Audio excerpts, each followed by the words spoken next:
America's 77 million baby boomers say again and again there is nothing as worrying as having enough money for the years ahead.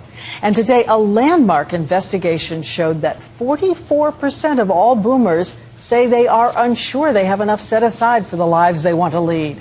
Millions admitting to saving nothing at all, being unable to retire. So David Muir spent the day digging into a new reality and the stories of all the people taking a close look at the future tonight. David. Diane, we knew there was worry out there, but this is a portrait unlike any so far. Confidence in being able to retire has never been so low, as we learned today.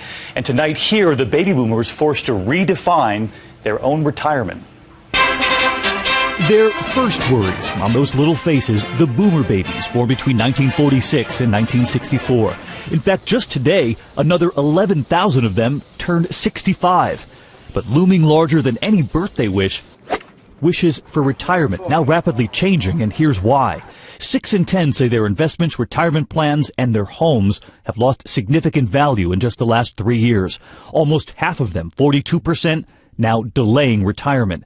And their savings accounts were not ready for this. Nina Scott is 56. She and her husband teachers near Boston. She planned to retire before he did. Now both are working at least another decade. I worry if there was an emergency, absolutely. I worry about the health care. I worry about if we've socked away enough to look after each other. She doesn't envision an extravagant retirement by any stretch. Simple wishes now, enough to afford visiting their children at a hotel room. They don't want to burden them. And at home, they want to be able to afford their dogs.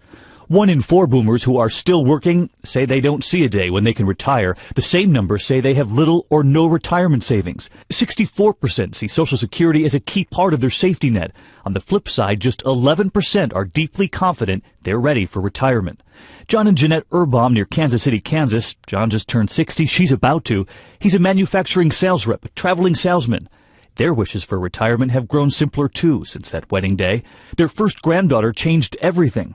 They're now considering downsizing the home to pad their savings. Because most important now, being able to pay for that plane trip to visit Olivia Grace in Denver. That's about all we think about anymore. John wants to teach her how to fish. We want to feel comfortable that, yes, we can buy a plane ticket and be out there in a day. And they're going to be able to teach her how to fish and more because financial experts, Diane, say that couple there did 3 things that everyone should do. They tackled it head on. They talk about it 3 times a week. He's going to work about 5 years longer and plow it right into the savings account.